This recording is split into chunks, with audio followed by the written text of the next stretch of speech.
सीताराम राम राम।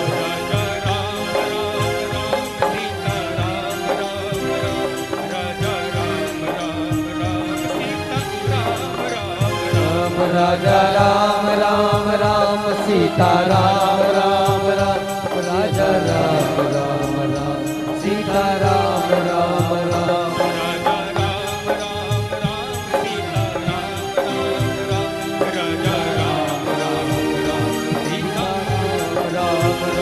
राजा राम राम राम सीताराम राम राम।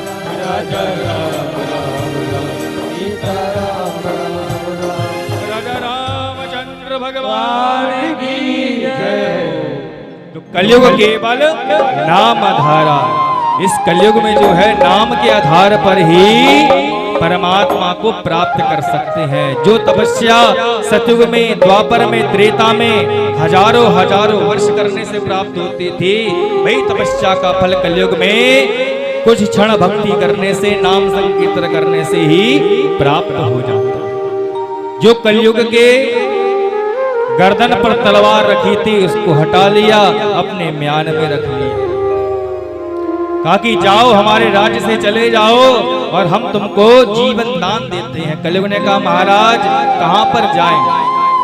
पूरी दुनिया पे तो आपका ही अधिकार है, जहां तक सूरज की किरणें जाएं आपका ही राज्य है, जाएं तो जाएं कहां? आप ही बताइए, कोई हमारी जगह तो दीजिए जहां पर हम चैन से जी सके। परीक्षित जी महाराज ने 4 स्थान दिए। ध्यान से सुनो और कान खोलकर सुनकर अपने हृदय रूपी कागज पर बुद्धि रूपी लेखनी से लिख लीजिए। वो 4 स्थान कौन से हैं जहां पर कलयुग के लिए स्थान दिया? कलयुग मतलब अधर्म के लिए स्थान दिया। वो 4 स्थान कौन कौन से हैं? अभ्यर्थितस्तथा तस्मै स्थानानि जतौ ददौ द्यूतं पानं स्त्रियासूना यत्र धर्मश्च चतुर्विधा। यत्र अधर्मश्च चतुर्विधा। 4 स्थान जो परीक्षित ने दिए वे कौन से स्थान 4 दिए? द्यूतं पानम स्त्रियासूना। द्युत कहते हैं जुए के लिए जहां पर सट्टेबाजी होती हो, जुआ खेला जाता हो, वहां पर अधर्म का, कलयुग का वास है। पहला स्थान कौन सा है जहां पर अधर्म का वास हो?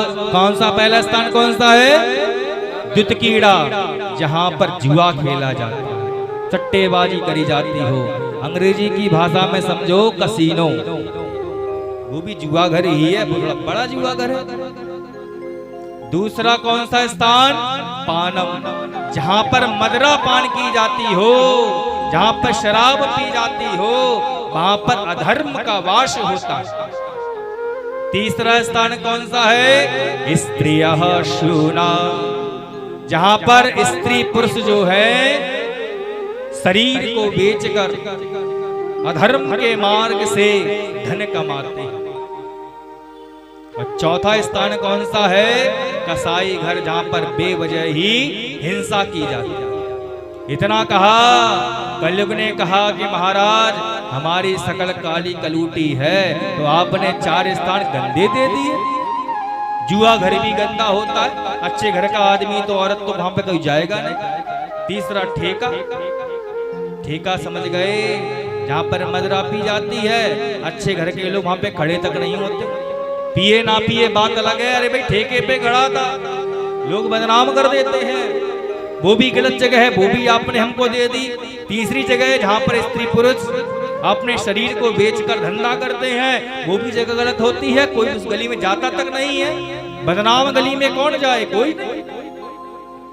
चौथी जगह जो है जहां पर मारकाट करी जाती हो, हिंसा करी जाती है। महाराज हमारा जीवन अगर गलत है, हमारे अवगुण हैं, तो आपने सारी गलत जगह दी है, कम से कम एक तो सुंदर जगह दे देते।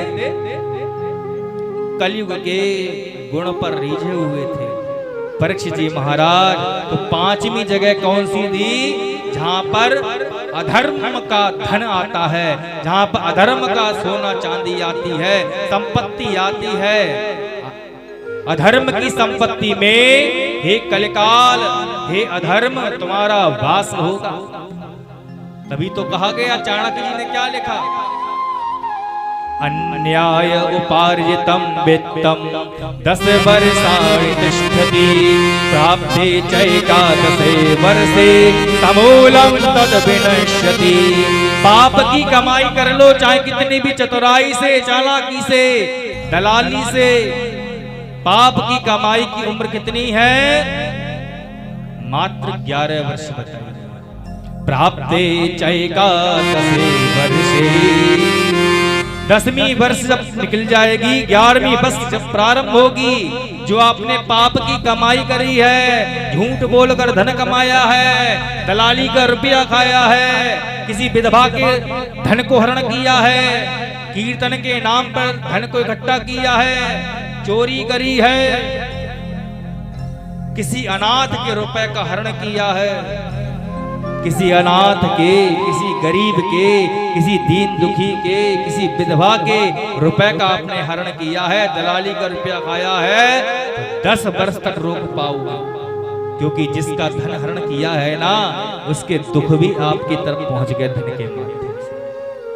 अर्थात पंचदश अनर्थेषु, भागवत कहती है, संस्कृत में धन को अर्थ कहते हैं, और अर्था पंचादश अनर्थेषु, ये जो धन है ना पाप की कमाई, वो 15 प्रकार के अनर्थों को लेके आता। ये मन की बात नहीं, भागवत की बात लिखी बता रही। इसलिए जीवन चाहते हो सुख में बन सके तो ईमानदारी की कमाई करिए। और प्राप्ते चैकादशे वर्षे समूलम तद विनश्यति, 10 वर्ष का जो ब्याज होगा ना धन का, वो सहित जाएगा। इसीलिए ईमानदारी की कमाई करना ही चाहिए। 5वां स्थान कौन सा दिया? बेईमानी की कमाई, सोना संपत्ति। इतना कहा कि कलयुग हमने तुमको 5 स्थान दे दिए, कलयुग अंतर ध्यान हो गया, कहाँ गया? इन 5 स्थानों पर चला गया।